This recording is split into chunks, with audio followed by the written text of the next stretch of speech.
नमस्कार मंडळी, नवीन एका इंटरेस्टिंग व्हिडिओमध्ये सर्वांचं मनापासून स्वागत आहे। मित्रांनो, महाराष्ट्रातील संजय गांधी निराधार अनुदान योजनेच्या लाभार्थ्यांसाठी त्यामध्ये दिव्यांग अनुदान योजनेचे लाभार्थी असतील, त्याचबरोबर श्रावणबाल योजनेचे लाभार्थी असतील, वृद्धपकाल योजनेचे लाभार्थी असतील, त्याचबरोबर विधवा पेन्शन योजनेचे लाभार्थी असतील आणि सेपरेट संजय गांधी निराधार अनुदान योजनेचे म्हणजे जे आजारी लोक असतात या सर्व लाभार्थ्यांसाठी ही व्हिडिओ अतिशय महत्त्वाची आहे। कारण मित्रांनो, राज्य सरकारच्या माध्यमातून दिव्यांग अनुदान योजनेच्या लाभार्थ्यांच्या खात्यामध्ये 2,500 रुपये या ठिकाणी वितरित केले जात आहेत।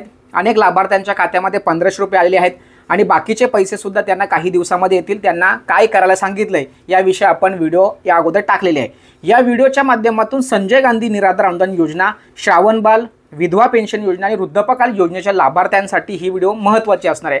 महत्त्वाची व्हिडिओ अशी की राज्य सरकारच्या माध्यमातून दिव्यांग अनुदान योजनेमध्ये वाढ केली, मात्र संजय गांधी निराधार अनुदान योजनेचे जे इतर घटक आहेत त्यामध्ये विधवा महिला असतील, वृद्धपकाल लोक असतील किंवा आजारी लोक असतील, या लोकांचे मात्र या ठिकाणी कोणत्याही प्रकारचे पैसे वाढवलेले नाहीत। या व्हिडिओच्या माध्यमातून मी सर्व दिव्यांग बांधवांना या ठिकाणी मी सूचित करतोय की एक लक्षात ठेवा, 2,500 रुपये जरी तुमचे वाढले असतील तरी सुद्धा ते खूप कमी आहेत। कारण मित्रांनो, बच्चूभाऊ कडू यांच्या माध्यमातून 6,000 रुपयाची मागणी केलेली आहे आणि त्यांनी ती मागणी कंटिन्यू ठेवलेली आहे। आणि विशेष करून म्हणजे जरी समजा हे 2,500 रुपये वाढले परंतु 6,000 रुपये वाढणं खूप गरजेचं आहे, लक्षात ठेवा, बरोबर का नाही? काय तुम्हाला नेमकं काय वाटते, 2,500 रुपये बस झाले का 6,000 रुपये व्हायला पाहिजे? प्रत्येकाने तुमचं मत मांडायचं आहे।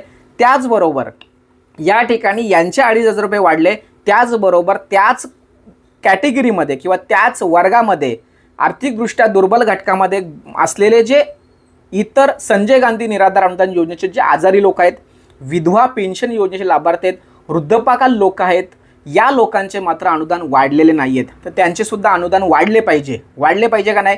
कारण आत्तापर्यंत आपण जे काही लाभ घेत आलो हे एकत्र पद्धतीने घेत आलो आणि आता मात्र सरकारने या ठिकाणी वेगळ्या पद्धतीची भूमिका मांडून आणि या ठिकाणी बाकीच्या घटकांवरती अन्याय केलेला आहे असं मला स्पष्टपणे वाटतंय। तुम्ही म्हणा सर का बरं स्पष्टपणे वाटतं, थोडंसं आम्हाला एक्सप्लेन करून सांगा। सांगतोय, एक लक्षात ठेवा, संजय गांधी निराधार अनुदान योजनेचे जे पैसे किंवा अनुदान जे जाहीर होतं, जी काही रक्कम जाहीर होते त्या रकमेतून दिव्यांग बांधवांना 2,500 रुपये दिले जाणार। या संदर्भात महाराष्ट्र शासनाने भला मोठा शासन निर्णय तुमच्यासमोर ठेवला आहे, बरोबर आहे? मी अगोदरच्या व्हिडिओसुद्धा मध्ये सांगितलं की दिव्यांग बांधवांसाठी वेगळ्या पद्धतीची जर निधी मंजूर केला असता तर या ठिकाणी संजय गांधी निराधार अनुदान योजनेच्या मध्ये वाढ झाली असती। दिव्यांग बांधवांचे पैसे वाढलेले आहेत, अतिशय उत्तम काम आहे, चांगलं आहे, पण ते कमी आहेत असं मला वैयक्तिक वाटतं। 6,000 रुपये झालं असतं तर खऱ्या अर्थाने समाधान। त्याचबरोबर सरकारने मात्र या ठिकाणी काय करायला पाहिजे माहिती आहे का? ठीक आहे, तुम्ही एक शासन निर्णय काढला होता, संजय गांधी निराधार किंवा सामाजिक न्याय विशेष विभागाचे जे इतर योजना आहेत, ज्या 4-5 योजना आपल्या ज्या आहेत, त्या योजनेतील जी रक्कम मंजूर होणार त्यातून आम्ही दिव्यांगांचे पैसे वाटप करणार, बरोबर आहे, 2,500 रुपये। मग या व्हिडिओच्या माध्यमातून सरकारला एक विनंती असेल, 2,500 रुपये तुम्ही इकडनं घ्या आणि बाकीची जी रक्कम आहे हे दिव्यांग मंत्रालयातून घ्या, म्हणजे बरोबर या ठिकाणी दिव्यांग बांधवांचे अनुदान वाढणार, बरोबर का नाही? मला या पद्धतीचं वाटतंय, जर एवढी मोठी घोषणा तुम्ही करताय तर दिव्यांग मंत्रालयातून थोडीशी रक्कम घ्या, संजय गांधी निराधार किंवा सामाजिक न्याय विशेष विभागातून थोडी रक्कम घ्या, अशी एकत्रित करून 6,000 रुपये त्यांच्या खात्यामध्ये टाका, हा महत्त्वाचा मुद्दा।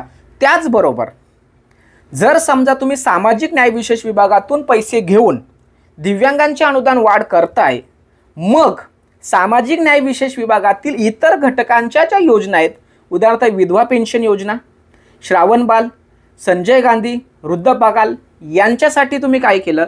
जर समजा दिव्यांगांची योजना जर पूर्णपणे वेगळी ठेवली असती, त्याला अनुदान तुम्ही वेगळ्या पद्धतीने घेतलं असतं तर आम्ही मागणी नसती केली, पण तुम्ही ऑलरेडी जे आहे त्याच्यातूनच त्यांना वाटलं। मग त्याच योजनेमध्ये किंवा त्याच विभागामध्ये असलेल्या बाकीच्या ज्या योजना आहेत त्या योजनेला तुम्ही त्यातलाच वाढीव पैसा का वापरू शकत नाही, हा माझा प्रश्न आहे। मित्रांनो, काय वाटतंय? प्रत्येकाने बोलतं झालं पाहिजे, तुम्ही व्यक्त व्हायला पाहिजे, तुम्ही सुशिक्षित व्हायला पाहिजे। आपण ज्या योजनेचा लाभ घेतोय हा आपण एक अपराध नाही करत, तो आपला हक्क आहे आणि तो हक्क बजावत असताना असा जर अन्याय जर होत असेल तर मला तरी वाटतंय आपण शांत बसणं हे आपलीच चूक आहे। माझं सरकारला धन्यवाद असणार आहे, दिव्यांगांचे पैसे वाढले, खूप चांगलं काम केलं, त्यांना गरजच आहे, पण जो निधी होता तो निधी जर तुम्ही वेगळ्या माध्यमातून जर उभा केला असता तर आणखी स्वागत असतं। तोच पैसा त्याच योजनेतून एखाद्या योजनेला वाढवून देत आहे आणि तोच पैसा त्याच योजनेतील इतर घटकांना कोणत्याही प्रकारचं वाढीव अनुदान तुम्ही देत नाही।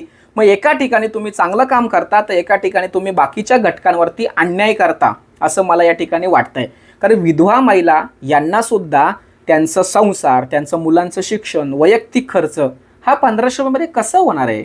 त्याचबरोबर आजारी लोक आहेत, जे दिव्यांग बांधव अंथरुणावरती असतात, त्याच पद्धतीने माझे आजारी लोकसुद्धा अंथरुणावरती आहेत, मग त्यांना 1500 रुपयामध्ये कसं होणार आहे। त्याचबरोबर जे वृद्ध लोक आहेत, त्यांचे मागं पुढं कोणीच नाही आहेत, त्यांनी काय खावं, त्यांनी कसं जगावं, उतार वयामध्ये गोळ्या औषधा लागतात, आधाराची गरज असते, त्यांचं स्वतःचा जे काही शारीरिक काही कामं असतात त्यासाठी दुसरी लोक ठेवावी लागतात, एवढी त्यांची परिस्थिती वेगळ्या पद्धतीची असते। मग त्यांना 1500 रुपयामध्ये कसं होणार याचा सरकारने विचार केला पाहिजे। कारण सरकार खूप चांगलं आहे, सरकार चांगलं काम करतंय आणि आणखी चांगलं काम करू शकतो। जर सरकारने या सगळ्या गोष्टी व्यवस्थित जर हँडल केल्या असत्या तर सरकारच्या प्रती सर्व संजय गांधी निराधार अनुदान योजनेच्या लाभार्थ्यांकडून खूप खूप खूप धन्यवाद व्यक्त झाले असते। बघा, या ठिकाणी या व्हिडिओच्या माध्यमातून थोडी बारीक विचार करणं गरजेचं आहे। दिव्यांगांचे अनुदान वाढलं गेलं पाहिजे, 6000 रुपये झाले पाहिजे, पण ते कशा पद्धतीने होतील एक लक्षात ठेवा। जर समजा संजय गांधी निराधार किंवा सामाजिक न्याय विशेष विभागातलीच रक्कम तुम्ही जर तिथे वाढवणार तर संजय गांधी निराधार अनुदान योजनेचे इतर लोक आहेत त्यांचे अनुदान वाढणार नाही। संजय गांधी निराधार अनुदान योजनेचे पैसे तुम्ही जे काही होते ते तुम्ही ऑलरेडी इकडे वापरले दिव्यांगांना, मग आणखी वाढवण्यासाठी पैसा कुठून आणणार, ह्या सगळ्यात वेगळा विषय। तुम्ही एवढी चांगली घोषणा केली, त्या घोषणेला निधी उपलब्ध करताना तुम्ही वेगळा काही स्रोत विचार केला आहे का, हा अतिशय महत्त्वाचा मुद्दा आहे। हे तुम्ही करत असताना तुम्ही इतर घटकांवरती या ठिकाणी अन्याय केला आहे का असा हा प्रश्न या ठिकाणी निर्माण होतोय। मित्रांनो, ही व्हिडिओ तुम्ही बघत असताना आपण कशा पद्धतीने या योजनेला आपण समजून घेतोय किंवा या वाढीव निधीला समजून घेतोय, वाढीव अनुदानाला समजून घेतोय, आपले पैसे कधी वाढू शकतात याचा विचार करणारी ही व्हिडिओ आहे। त्यामुळे ही व्हिडिओ बघत असताना तुम्हाला नेमकं काय वाटतं याबद्दल प्रत्येकाने कमेंट्स करायला काही हरकत नाही आहे। आणि मी जे तुम्हाला सांगतोय ते जर तुम्हाला पटत असेल, बघा मी काय म्हणतोय, पटत असेल तर लाईक करा, चॅनलवरती जर पहिल्यांदा आला असाल तर चॅनलला सबस्क्राईब करा आणि संजय गांधी निराधार अनुदान योजनेचे लाभार्थी तुम्ही जर असाल तर नक्कीच प्रत्येक लाभार्थ्याला ही व्हिडिओ पोहोचवा। भेटूया पुढील व्हिडिओसह, तोपर्यंत धन्यवाद। जय हिंद, जय महाराष्ट्र।